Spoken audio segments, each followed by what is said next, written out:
Titulares Impacto BTV Estelar. Listo el jurado que decidirá el futuro de Juan Orlando Hernández. Está integrado por 12 personas y 6 suplentes, entre ellos taxistas, médicos e instructores. Venezuela y Honduras encabezan la lista de países con más migrantes en México. Que las condiciones económicas, políticas y sociales y también ambientales obligan a muchas personas a emprender la ruta migratoria. $200 millones por caída en las exportaciones de café. Así iniciamos Impacto BTV Estelar, el poder de la noticia.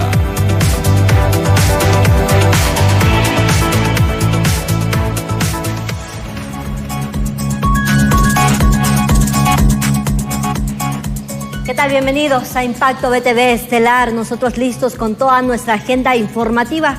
Licenciado Carlos Ramos, buenas noches. Buenas noches, Janet, y buenas noches a todos ustedes que se informan a través de este espacio informativo. Así que están invitados para que nos acompañen.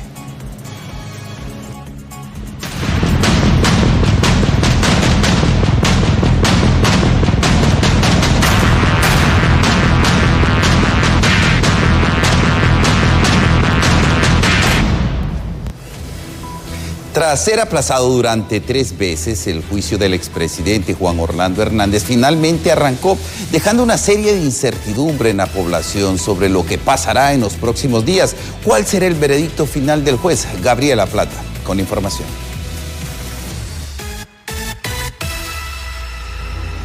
La espera ha terminado. Luego de ser aplazado durante 3 veces, el juicio del exmandatario Juan Orlando Hernández ha iniciado hoy, tal y como lo había estipulado el juez Kevin Castle. Alrededor de las 9 a.m., Hernández ingresó con lentes oscuros, saco, corbata y una leve sonrisa de preocupación a la sala del 20º piso de la Corte del Distrito Sur de Nueva York para ser juzgado ante la justicia estadounidense. Al expresidente Juan Orlando Hernández. Por lo tanto, se considera que es, como quien dice, el eslabón más alto, el pez más gordo, que más podría haber fuera de él, si estamos hablando del jefe, de un jefe de un estado, por Dios, que terminó siendo cooptado por la narcoactividad, por el narconegocio. Defensores legales expresan que el juicio de Hernández es la punta del iceberg donde se evidenciará a los otros autores intelectuales que han actuado en perjuicio de la justicia hondureña y contribuido a los niveles de corrupción. El mundo está a la expectativa y más aún los hondureños y todos aquellos que supuestamente tengan vínculos. Y mire, esos vínculos no solamente va a ser a nivel de co-conspirador, sino a nivel del listado Magnitsky y de la lista Angel, porque ahí sí hay ya prácticamente tipificados supuestos delitos que podrían estar vinculados con todo lo que se mencione en relación a este juicio. Por su parte, congresistas aseguran que las acciones cometidas por Hernández son un precedente para que los funcionarios públicos eviten caer ante la tentación de cometer actos ilícitos. Creo que lo de Juan Orlando representa para la política hondureña un antes y un después, y creo que es el momento de adecentar la política en nuestro país, sacando las manzanas podridas de cualquier partido político, porque nadie está exento de ser tentado por ese flagelo del narcotráfico. Durante los próximos días serán revelados datos que pondrán en evidencia a cientos de implicados.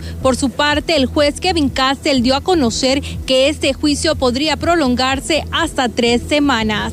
En cámaras de Luis Sosa les informó Gabriela Plata. Y justamente nuestro enviado especial, Óscar Ortiz, ha recogido todas las impresiones. Óscar, esta tarde ya se ha determinado quiénes conforman el jurado y para el día de mañana a las 10 de la mañana convocados nuevamente lo que se supone sería una jornada bastante intensa en este caso. También ya con nosotros Janet para poder compartir con usted, Óscar. Buenas noches. Buenas noches, licenciado Carlos y Anel Flores en los estudios en Tegucigalpa. Efectivamente, vamos con un resumen completo que hemos preparado de lo que ha sido este primer día. el día 1 del juicio contra el expresidente Juan Orlando Hernández. Y fíjense muy bien cómo inició todo. La defensa, desde el 7 de febrero, inició con una moción. La acusación de la Fiscalía, a través de la conversación interceptada, los conspiradores, junto a otros co-conspiradores, intentaron incrementar su poder dentro del país utilizando el tráfico de drogas, narcóticos y armas. Delitos por lo que ha señalado el expresidente hondureño Juan Orlando Hernández. Testigo número 1. Esta fue calificada como la novia de Mendoza. Sin embargo, se está hablando mucho de este calificativo porque así fue identificada por parte de la Fiscalía. Ya el abogado Colón se refirió a esto. Ahora vamos a escuchar en cuestión de minutos sobre cómo interpretar este testigo de la Fiscalía. Según esto, está relacionada con el Porky, conectado con los cachiros y la MS-13. Asimismo, la defensa acerta que la conversación fue interceptada y que la novia, considerada el testigo 1, no es co-conspiradora, no es una testigo confiable y no puede identificar a los otros participantes de la conversación. La conversación, según esto, es básicamente un chisme, así lo catalogó el abogado Raymond Colón, al cual Mendoza le juega en la conversación, volviéndole a un chisme más grande. Asimismo, la Fiscalía acerta que el testigo 1 sí va a testificar y si es capaz de identificar a los otros miembros de la conversación y va a proveer mayor contexto.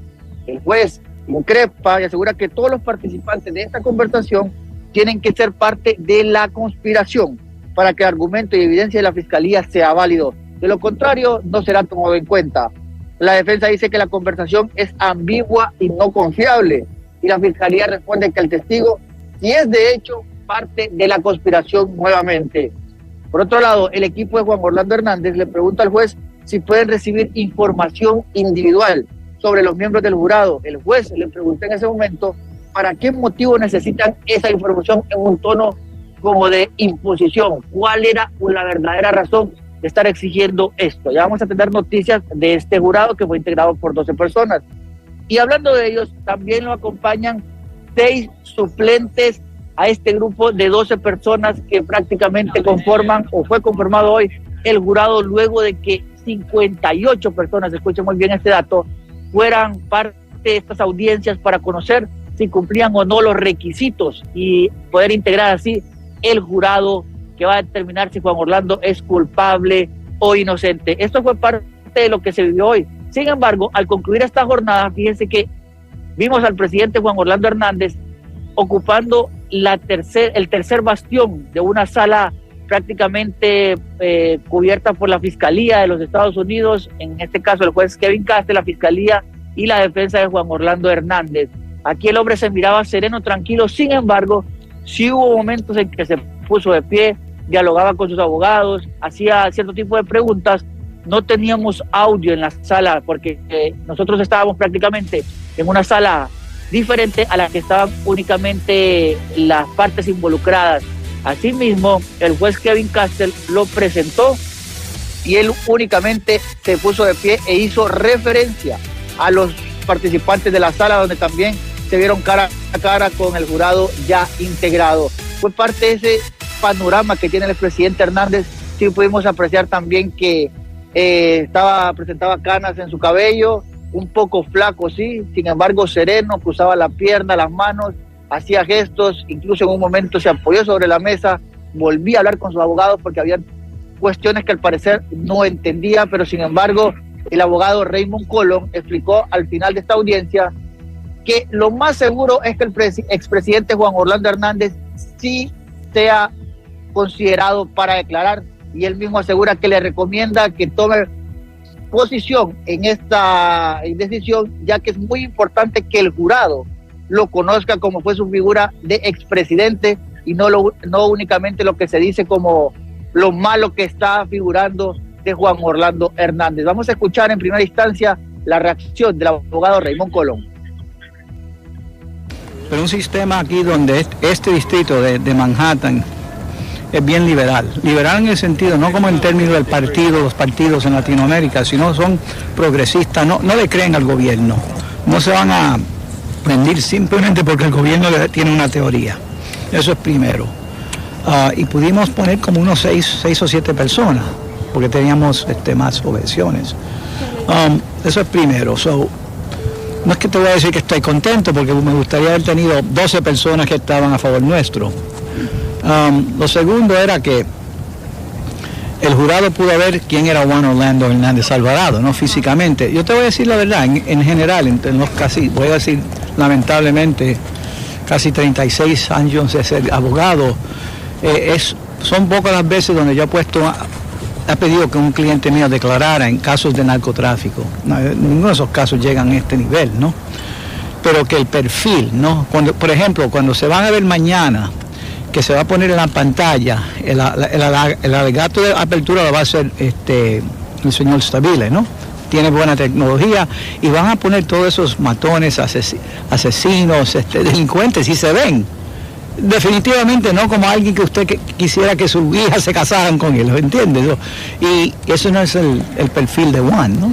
La gente lo ve y cree que es un estadista, alguien político, diplomático, un intelectual, vamos. Y eso es importante, darle esa impresión al jurado, ¿no? Solo pueden ver, me imagino que estaban preguntando quién era el abogado, ¿no? Porque se parece. Es abogado, pero ahí en la tabla. Eso es lo segundo, que pudieron ver, y le pedimos en un momento, cuando se estaba haciendo, el juez estaba leyendo de un cuestionario y usa el nombre Juan Orlando Hernández. Le pedimos que usara el título presidente, porque cuando ellos escuchan eso, ven, mira, este individuo es alguien especial, ¿no?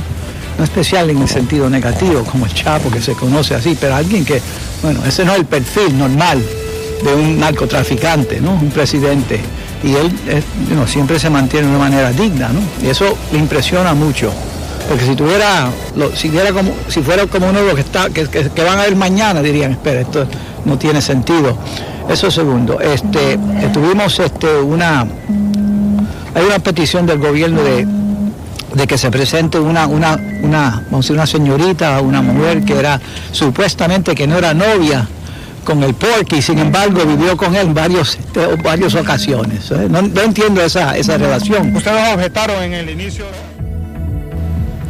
Bien, importantes las declaraciones que ha dado ya el abogado Colón. Carlos, pues deja mucho la seguridad con la que él habla, asegurando pues que saldrá victorioso de este juicio en contra del exmandatario Juan Orlando Hernández, tomando en cuenta además la clase de testigos que ya se están mencionando en este caso, donde son sumamente pues importantes, además de que entrever también que existen posibilidades altas de que Juan Orlando pueda él mismo testificar en su propio juicio, y que es una parte de la que estaban ya la defensa analizando desde hace mucho tiempo, y de la cual pues habían algunas determinaciones que impedían que esa acción pues fuese posible. Sin embargo, lo que deja entrever el abogado en este momento es que podría ser una realidad en el caso del exmandatario, incluso uno de los primeros que él ha tenido como su cliente ha mencionado. Claro, subrayar eso justamente, Oscar y Janet, en donde él ha dicho que le ha recomendado que suba al estrado para que también lo conozca el jurado y como tal lo llamen, escuche bien, lo llamen presidente. ¿Es así, Oscar? Es así, Carlos, Janet y televidentes, efectivamente es la postura del abogado Raymond Colón, y ha ratificado prácticamente en un 99% que el expresidente Hernández se va a presentar a declarar. ¿Cómo va a iniciar la defensa el día de mañana en este caso histórico para Honduras? Será el abogado Renato Estabil quien estará iniciando el alegato de la defensa, según nos confirmó el abogado Colón. Asimismo, será el abogado Raymond Colón, el profesional del derecho, quien va a entrevistar, a increpar a estos testigos mencionados como Fabio Lobo, Denis Rivera Maradiaga, conocido como parte de la organización de los Cachiros, entre otros. Y además confirmó que la defensa de Juan Orlando Hernández prácticamente estaría sosteniéndose con 10 testigos claves. No dio más detalles si venían de Honduras o no, o incluso estaban acá. Dijo que no podía referirse más al tema, pero que sí tenían alrededor de 10 personas que conformarían la defensa de Hernández Alvarado por los señalamientos de narcotráfico, del cual es objeto o lo increpan en la Corte del Distrito Sur de Nueva York por parte de la Fiscalía de los Estados Unidos. Un ambiente prácticamente muy judicial, muy estricto, qué se vivió en esa sala al momento de ver cómo eran los procedimientos, la elección del jurado y la posición que mantenía el expresidente hondureño.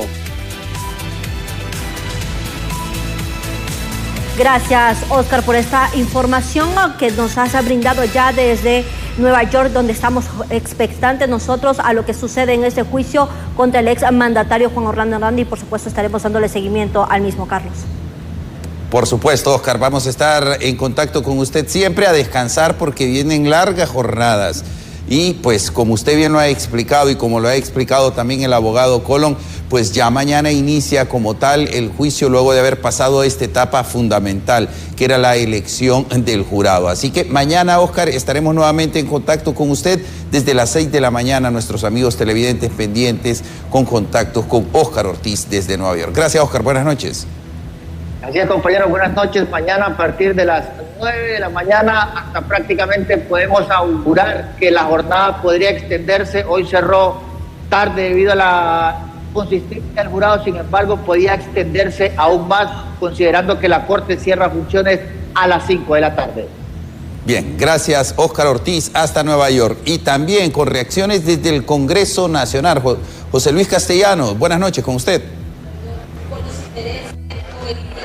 Así es, licenciado Carlos Ramos, muy buenas noches y buenas noches a los televidentes que nos sintonizan a esta hora. Siempre dándole continuidad precisamente a este tema del caso del expresidente Juan Orlando Hernández, desde el Congreso Nacional, donde el día de hoy ya se ha iniciado la sesión ordinaria convocada para este día martes a las 6 de la tarde. En este momento me encuentro en compañía del diputado del Partido Nacional, Marco Midense, realizarle la consulta. Diputado, sabemos ya la continuidad que se le está dando en cuanto al caso del expresidente Juan Orlando Hernández. El día de hoy pues ya se dieron a conocer los primeros pasos que se estarían dando en cuanto a los testigos y de igual manera otros puntos que se han tocado. El panorama que miran desde el Partido Nacional. Diputado, muy buenas noches.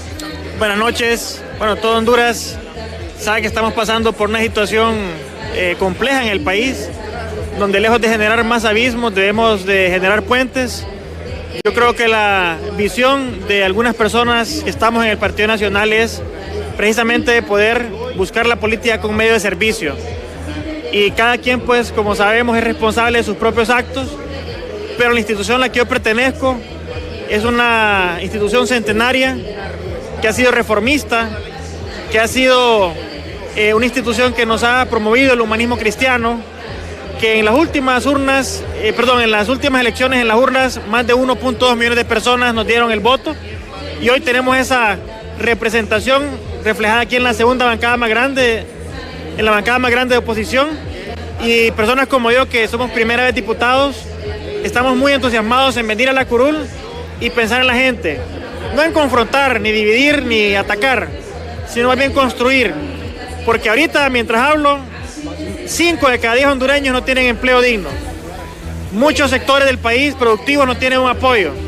La inflación, el tema de los dólares, el tema de la falta de inversión, esos son problemas que yo debería estar enfocado, y creo que el Partido Nacional, en esta propuesta de renovación de muchos miembros de la bancada, que somos nuevos alcaldes y líderes en todo el país, estamos enfocados en cómo ser parte de la solución y en la propuesta electoral que debemos de hacer en cara a las próximas elecciones. En este momento, como partido, diputado, ¿cómo mira el panorama? ¿Se encuentran unidos? De igual manera, desde su punto de vista, usted lo ha mencionado, primera vez que está acá en el Congreso Nacional como diputado, ¿podría dejar repercusiones este caso una vez que ya finalice, que ya se conozca en realidad y me salgan los nombres que tengan que salir, diputado?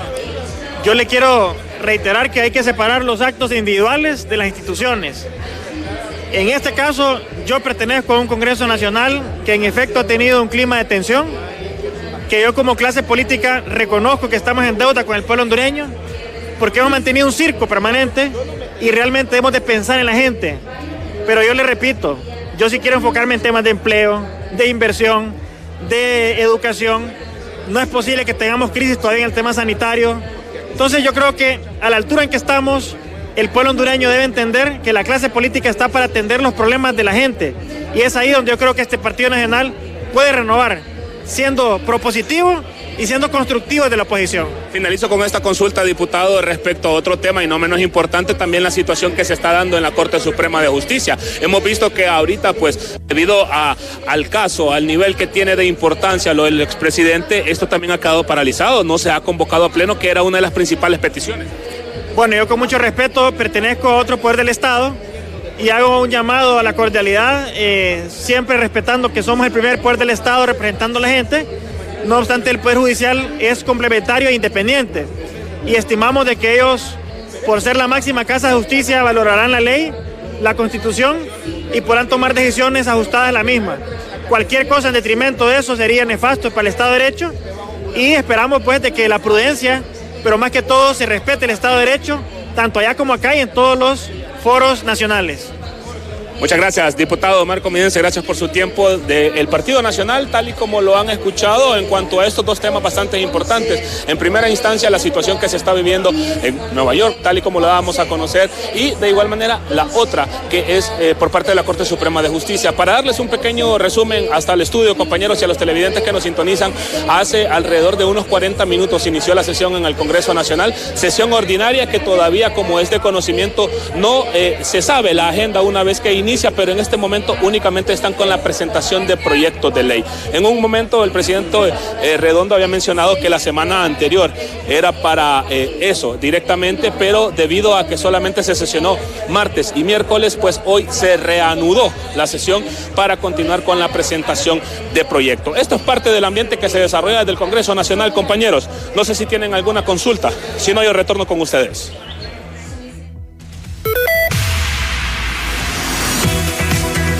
Mientras tanto, al volver le comentamos aquí en Impacto BTV Estelar cómo Venezuela y Honduras encabezan la lista de los países con más migrantes en México.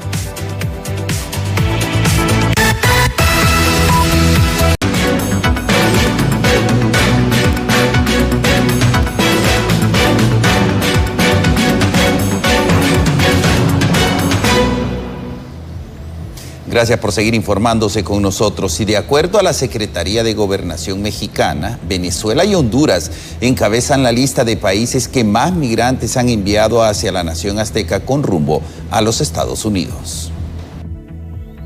Más de 500,000 de personas trataron de ingresar o ingresaron a México de enero a noviembre del 2023, siendo los países de Venezuela y Honduras los que más migrantes enviaron, con cifras superiores a los 100,000 ciudadanos, según la Secretaría de Gobernación mexicana, situación que desnuda la realidad social de los hondureños, señalan desde la Comisión de Acción Social Menonita.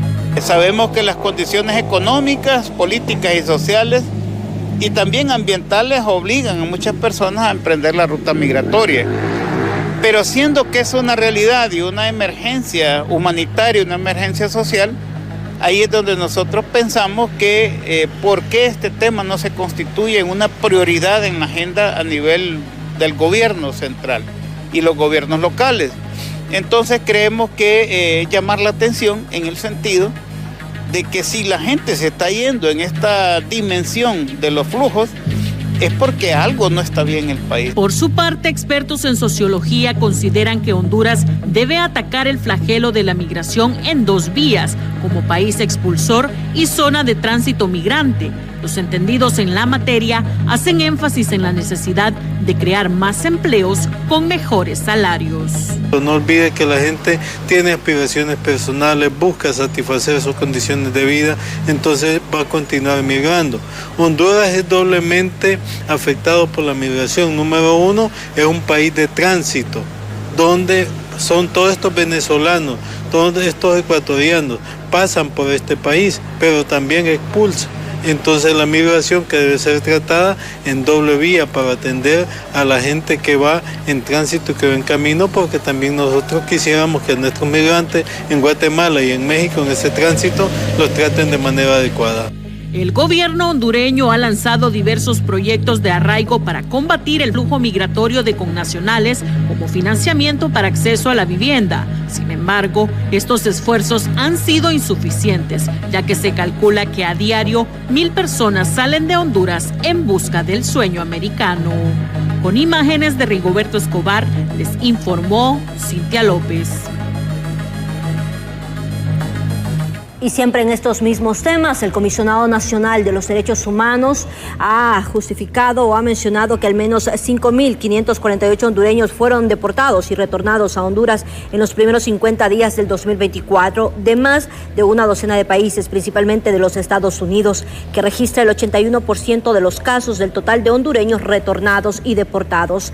815 son niñas, 1.088 son niños, 2.421 hombres y 1.224 son mujeres. Durante ese periodo, al menos 4.511 venían procedentes de los Estados Unidos y 874 de México. El resto de diferentes países de Europa, Centro y Suramérica. Estas cifras equivalen a que diariamente 111 compatriotas son retornados.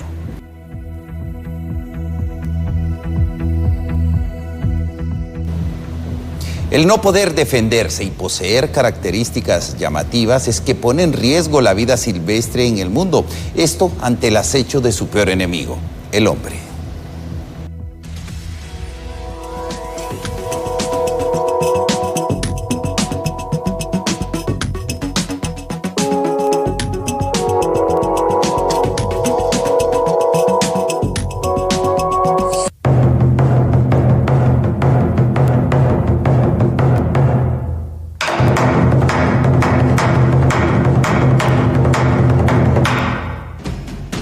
Son sacados de su casa, alejados de su familia, explotados y utilizados con fines comerciales. Su pecado, ser muy llamativos y exóticos. El 3 de marzo conmemoran el Día Mundial de la Vida Silvestre, con el objetivo de sensibilizar acerca de la importancia de estas especies y las amenazas que enfrentan. En el Soave, en Costa Rica, reciben más de 2.000 animales rescatados cada año. Algunos nunca podrán volver a su hogar. Como un 40%, que a veces 30% llegan en muy malas condiciones y no lo logran. Esos animales a veces llegan ya heridos, así electrocutados. Reciben principalmente aves y tortugas, pero también felinos y animales de gran tamaño. Esta escultura recuerda a Grecia, un tugán que perdió la mitad de su pico luego de ser atacado. Los felinos son también de los más amenazados, aunque parezca increíble. Este jaguar fue encontrado en una vivienda donde era usado como mascota. Incluso rescataron a este cerval que fue traído desde África. La caza, el tráfico ilegal, los atropellos en carretera y el cambio climático son las principales amenazas. En el caso, digamos, de los felinos, por ejemplo, el jaguar, que es el felino más grande de Centro y Suramérica, este animal, una de las causas que lo está disminuyendo tanto a nivel internacional es la cacería, y también que se da mucho que la gente les tiene miedo porque son un felino muy grande. También se acercan a veces mucho a las casas, atrapan algún animal, digamos, doméstico, gallinas, cabras, ganado, entonces la gente tiende a matarlos por eso, entonces eso pone muy en peligro a la especie en sí. Europa es considerado el mayor destino a donde llegan estos animales silvestres procedentes de América. Los reptiles y anfibios son las especies más traficadas, de las cuales se extraen las pieles. El dragoncito de labios rojos procedente de México está en riesgo de desaparecer. Es vendido clandestinamente en mercados europeos. El pingüino de Galápagos, de Ecuador, está en peligro de extinción por cada vez tener menos disponibilidad de alimentos. Recientes investigaciones encontraron que debido al cambio climático, algunas especies como los murciélagos vampiro de América Latina podrían migrar hacia países como Estados Unidos. América Latina es una de las regiones con más biodiversidad del mundo, la cual cada vez está en más riesgo de desaparecer.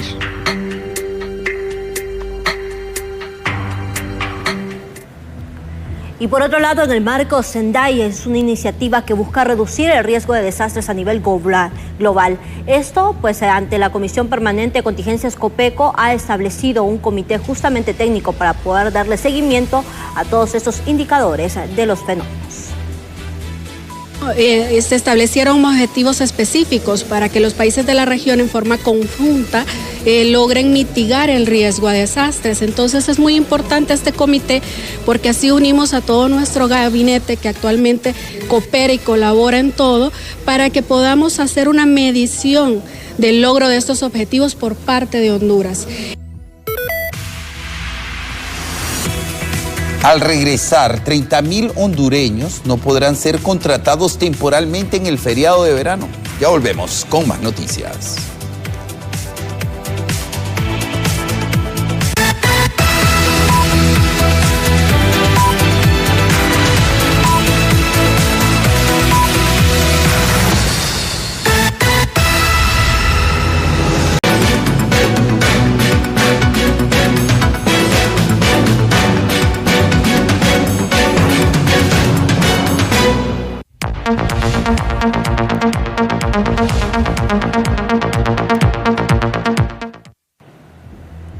Continuamos con más información aquí en Impacto BTV Estelar. A 2 años de la derogación de la ley de empleo por hora, la falta de un nuevo estamento que la sustituya sigue afectando a los hondureños, aseguran los empresarios, ya que solo para la Semana Santa se dejarán de contratar a unas 30.000 personas de manera temporal.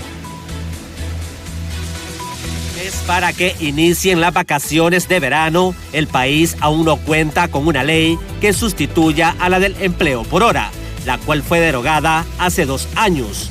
Los empresarios del sector de restaurantes aseguran que los diputados le han hecho un gran daño a los miles de hondureños que se acogían a los empleos temporales. Hay empresarios que de alguna u otra manera tienen que resolverlo y terminan haciendo cualquier arreglo abajo de la mesa con el que necesita empleo, y más bien lo que hicieron ustedes al quitar esa ley fue generar un verdadero problema, que se den irregularidades.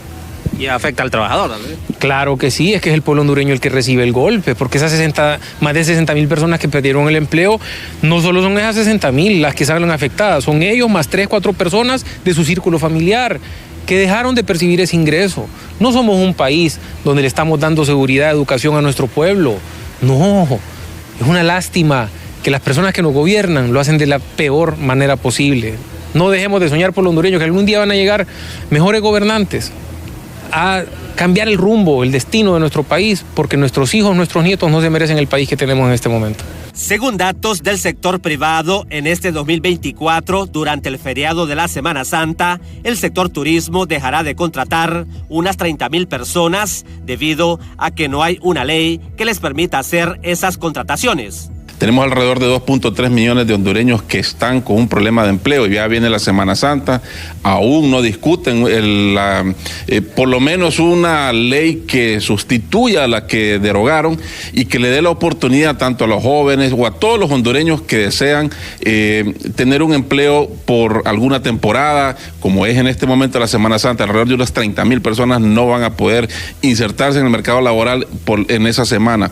Recuerden que tanto la Semana Morazánica, Navidad, Semana Santa son épocas en donde sobre todo el rubro de turismo requiere de empleos por esa semana. Es decir, es una oportunidad que estamos perdiendo y que no se está discutiendo para nada. Por su parte, la dirigencia obrera asegura que el empleo por hora lo único que hizo fue precarizar los derechos de los trabajadores y dejan claro que los hondureños necesitan empleos dignos que les garanticen todos sus derechos laborales. ¿Usted cree que un trabajador, un joven, que tenga familia, quiera tener casa, que tenga carro, va a mantener la casa trabajando por hora? Si les dan 4 o 5 horas, no se mantiene ni con salario mínimo, no digamos con trabajando nada más 4 horas, no ajusta ni para cubrir lo que es el costo de la canasta básica. Entonces, todo joven tiene derecho a un trabajo, repito, que sea digno, que sea decente, para que tenga todos los beneficios. El trabajo por hora, creo que ¿para qué mencionar eso? Ya se derogó, ya no tiene por qué nuevamente implementar este tipo de trabajo.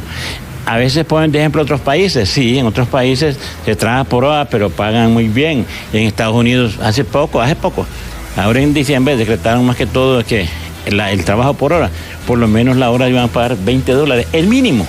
Los representantes de la clase trabajadora aseguran que si un salario mínimo no le ajusta a una persona para vivir dignamente, mucho menos lo hará trabajando 4 o 6 horas diarias. Gobierno busca mejorar proyectos orientados al turismo en islas de la bahía previo a la llegada de miles de extranjeros que vendrán a disfrutar de las vacaciones de Semana Santa. Estos proyectos orientados de igual forma a los hondureños que visitarán las paradisíacas playas y lugares turísticos. La inversión que se recaudará sobrepasa las expectativas como ha ocurrido en años anteriores. como personas que viven allá como isleña, siempre es aglomerante, siempre es son números muy positivos para el turismo de Islas de la Bahía. Gracias a Dios, por una parte, para el turismo, gracias a Dios que muchas de las cosas que a veces suceden no tienen un gran impacto en la decisión del turista de confiar. Entonces muy pronto le estaremos dando una propuesta en la cual podemos trabajar con costos de hondureño, de salario mínimo, para ver cómo nos visitan en Islas de la Bahía. Se tienen que hallar formas, esto ha sido uno de mis grandes sueños. Nosotros manejamos mucho el área de ambiente, pero no descartamos manejar y colaborar en cualquier área, a cualquier ministro, estamos a la orden. Y luego de un exhaustivo proceso de análisis y verificación de los proyectos a desarrollar en los próximos 2 años, ese día se dio a conocer que se invertirán los primeros $100 millones de los más de 250 donados por el gobierno de China para la transformación del sistema educativo en el país. Contento de dar a conocer cuáles son los avances que tenemos en materia de infraestructura escolar. El día de hoy aquí en Casa de Gobierno tenemos una reunión para afinar los detalles de la primera fase de ejecución del proyecto ejecutado con los $280 millones que son donados por el gobierno de la República Popular de China. En este caso estamos haciendo ya todo lo que es la programación para la intervención de los primeros 100 millones que serán entregados. Estamos en la fase ya ahorita de diseño, de identificación y priorización de los centros educativos, lo que son los estudios geológicos y todo lo que se requiere para poder hacer el proceso de licitación. O sea, muy contento. Este año iniciaremos con la fase de intervención de los centros educativos que están focalizados en la red de escuelas agrícolas, los institutos emblemáticos, ejemplo, el Central tendrá un nuevo rostro para finalizar el año y esto es el esquema y la prioridad que le ha dado la Presidenta de la República al sistema educativo. Ya tenemos generada 24 carpetas técnicas, de los cuales 15 proyectos serán ejecutados en el departamento de Olancho. Los otros proyectos serán ejecutados a nivel de todo lo que son los 18 departamentos de la República y en este caso pues tenemos una operatividad bastante significativa, 500 millones asignados por parte del Tesoro Nacional, 100 millones de pupitres, lo cual esperamos que este año sea una meta bastante significativa. La demanda que encontramos cuando la presidenta Castro asumió su mandato fueron... Ante el ingreso del periodo seco, productores de granos básicos y ganaderos muestran preocupación por las condiciones de sequía extremas que se avecinan y para evitar escasez utilizarán como recurso las cosechas de reserva. Representantes de Lina aseguran que durante la temporada seca muchos granos básicos reportarán escasez, por lo que se verán obligados a abastecerse con productos de reserva. Nosotros como Instituto Nacional Agrario, nuestras políticas van definidas para el sector campesino. Sí se están poniendo en práctica proyectos y priorizando con sistemas. En este año ha anunciado el ministro director, el licenciado Francisco Funes, la puesta en práctica de 200 proyectos productivos. Dentro de ellos, de estos, lleva un gran porcentaje, un gran número va a llevar proyectos de sistemas de riego. Está aquí también incorporado todo lo que es el Instituto Hondureño de Mercadeo Agrícola con las reservas estratégicas también. Mientras que los ganaderos temen que los animales sufran extremas condiciones de desnutrición debido al resecamiento en las áreas verdes. No estamos todavía preparados para soportar una sequía más. Aún así, con lo que pasó en el año 2022, y 2023, nosotros aún estamos resintiendo esa sequía. Esperamos que ya no vuelva a suceder, ¿verdad? Pero se está anunciando y creo que debemos ir acorde al cambio climático. La red de sistemas de alerta temprana contra la hambruna indica que habrá una disminución del 25%, obstaculizando la disponibilidad y acceso a alimentos, además de una ligera caída en la producción comercial. Informó para ustedes Mariela Manzanares.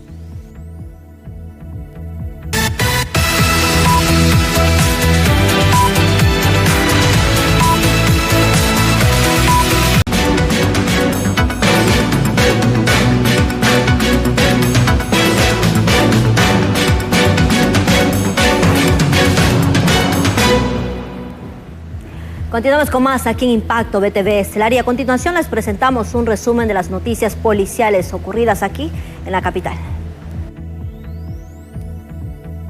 El sector transporte sigue siendo uno de los mayores afectados ante el flagelo de la extorsión. En las últimas semanas han tenido que hacer uso de los cuerpos de seguridad policial ante las constantes amenazas que reciben por parte de grupos criminales que exigen el mal llamado cobro de extorsión. En el kilómetro 25 de la CA5 carretera al norte del país fue localizado el cuerpo sin vida de un hombre el cual fue encontrado encostalado y con aparentes signos de tortura. Según datos preliminares, a la víctima al parecer fue raptada desde un punto de la capital. Posteriormente fue asesinada y luego arrojada desde un vehículo en marcha en el lugar antes mencionado. Se investiga la identidad del fallecido, ya que no portaba documentación. Un joven motociclista identificado como César Palma se salvó de milagro tras sufrir un accidente vehicular en el anillo periférico a la altura del sector de Los Laureles en la capital. Según el afectado, él se conducía en su motocicleta cuando de repente el otro vehículo involucrado lo sacó de su carril debido al exceso de velocidad que llevaba. En el lugar solo se reportaron daños materiales y golpes leves que sufrió el motociclista, el cual fue atendido por el personal del 911. Autoridades militares procedieron en las últimas horas con el aseguramiento de una plantación de supuesta hoja de coca con una extensión aproximada de 19 manzanas de tierra, contabilizando más de 135,000 arbustos. La acción fue realizada en un sector montañoso de Patuca Olancho. Agentes de Dipanco capturaron mientras se exigía el cobro de extorsión en la colonia Ciudad de España, ubicada en el Valle de Marateca, a Carlos Alberto Cruz Cerrato, de 25 años. Según el informe policial, el detenido es cabecilla de la pandilla 18 y se le encontró en posesión de dinero en efectivo y un teléfono celular. Con imágenes de Elvis Zambrano, les informó Walter Pérez. Honduras extraditó este martes a Miguel Alfredo Erazo Lazo, solicitado por el gobierno de Costa Rica por delitos relacionados con el narcotráfico. El detenido fue sacado de la cárcel de Támara, en donde se encontraba bajo custodia, hasta el sector de Palmerola, en donde el vuelo lo trasladó hacia su país, Costa Rica.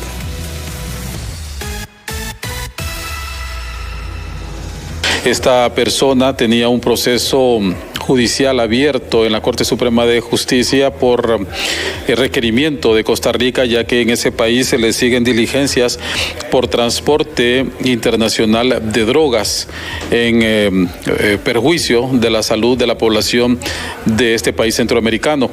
Este ciudadano había sido capturado por la Policía Nacional a través de las unidades de la Dirección Nacional Policial Antidrogas el 15 de febrero del año pasado en el sector de Jutiapa, en el departamento de Atlántida, y después de su captura se trasladó hacia la capital de la República, y después de que se hace su presentación en la Corte Suprema de Justicia, pues permanecía recluido en esta penitencia.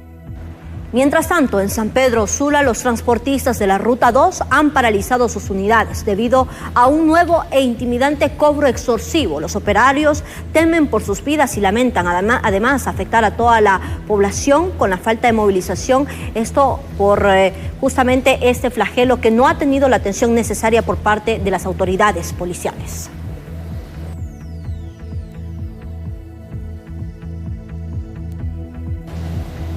Y retomando el tema del expresidente Juan Orlando Hernández, para algunos empresarios lo que está viviendo en este momento en Nueva York no hace parte de los verdaderos problemas del país. Cintia López nos tiene el informe. Cintia.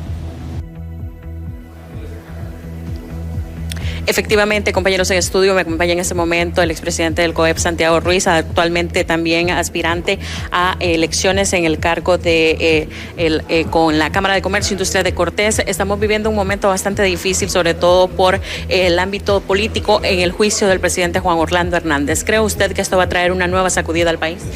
Bueno, yo creo que los problemas que el país tiene en cuanto a empleo, seguridad, incertidumbre, crisis política permanente que se genera desde la institucionalidad del país, esos son los verdaderos problemas. Creo que el caso del juicio es un caso personal en el cual saldrán nuevas personas mencionadas, pero los problemas de fondo son los que afectan a los 9 millones de hondureños, que es en lo que debería estar enfocado sector privado de la mano del sector público, que realmente no ha atendido los llamados a diálogo. Usted ve que se evaden, se continúa atacando al sector y ahora aunado lo que vimos la semana pasada con un montón de propuestas y acciones que en nada benefician para darle certidumbre y un marco jurídico apropiado al país. ¿Cree usted entonces que las condiciones políticas deberían enfocarse más que todo a resolver el problema del empleo que sigue golpeando a Honduras?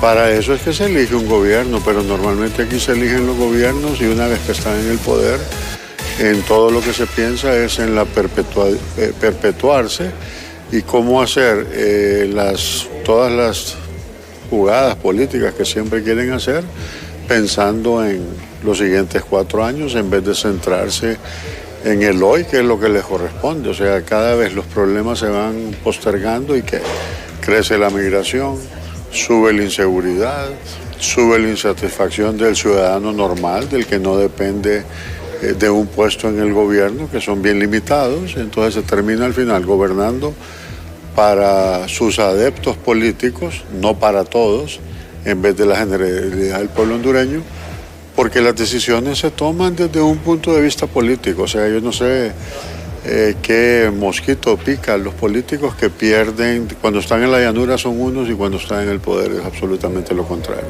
Muchísimas gracias a don Santiago Ruiz, expresidente del COEP. Actualmente, como les comentaba, también aspira a un cargo dentro de la Cámara de Comercio e Industria de Cortés en relación a lo que ocurre en el país. Lo que puedo informar desde San Pedro Sula, retorno con ustedes al set principal.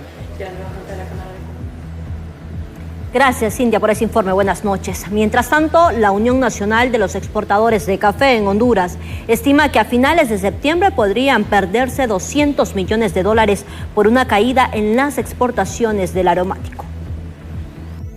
La situación es que hemos descuidado la caficultura, no de ahorita, de hace algún tiempo para acá, y no le ponemos atención, y le vamos a poner atención cuando ya estemos tocando base, tocando piso, tocando fondo. Y definitivamente me preocupa, me entristece, porque es el producto agrícola más importante que le da de comer y le da de trabajo a 1,5 millones de personas. Si esto se mantiene a lo largo del año cafetalero, podemos estar terminando septiembre 30 con 6.5 millones de quintales. Estamos hablando de unos otros 500,000 quintales menos, unos 200 millones de dólares menos. Eso es doloroso para la economía, doloroso para el interior del país, porque son menos y menos puestos de trabajo que está teniendo la capital.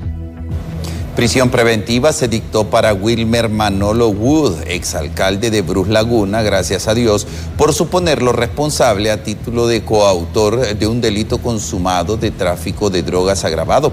El fallo se dio por unanimidad de votos en la Corte de Apelaciones con competencia nacional en materia de criminalidad organizada y corrupción.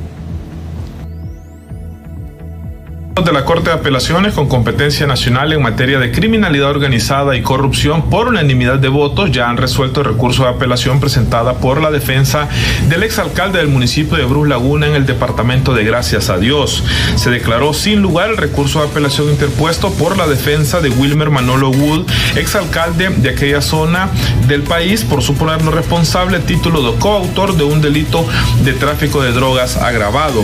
En virtud de este fallo, los magistrados de la Corte de Apelaciones con competencia nacional en materia de criminalidad organizada y corrupción ratifican el auto de formal procesamiento con la medida de la prisión preventiva que le fue.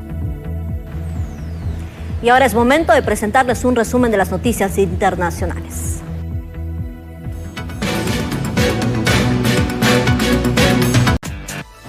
Y hasta aquí con las informaciones. Gracias por habernos acompañado, Carlos. Ha sido todo. Buenas gracias tardes. A usted también, Janet, y gracias a todos. Es importante al cierre, ¿sabe qué?